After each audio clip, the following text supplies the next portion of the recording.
هذا الزامل من كلمات الشاعر الحر أبو محمد مالك حسان الخليدي يهديه لأبناء تعز الأحرار أداء فرقة أبو الزهراء الفقيه.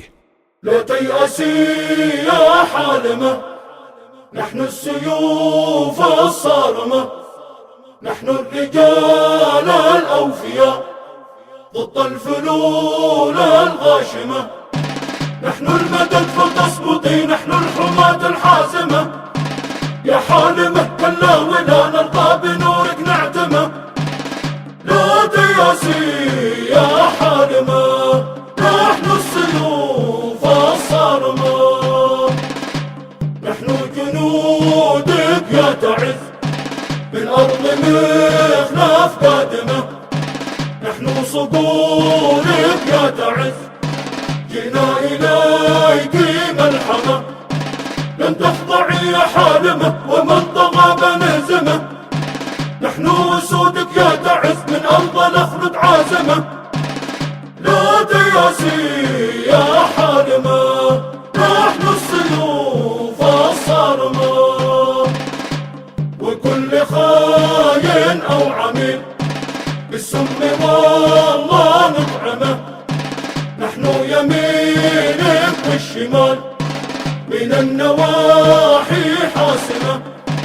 يخشى العدو يخشى العميل تخشى القلوب اللائمة، نحن فداك يا تعز والروح لأجلك نبذله.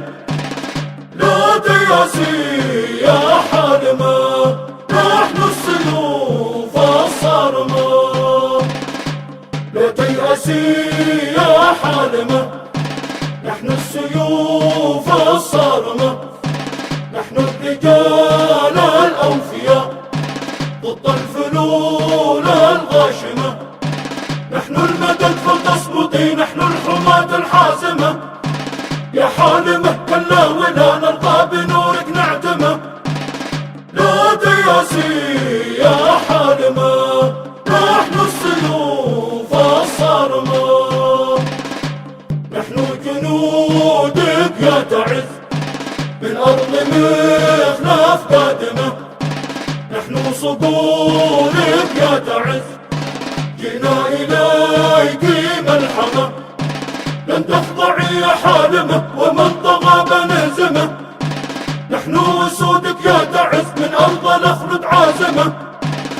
لا تيأسي يا حالمة، نحن السيوف الصارمة، وكل خاين أو عميل بالسم والله نطعمه، نحن يمينك والشمال من النواحي حاسمة.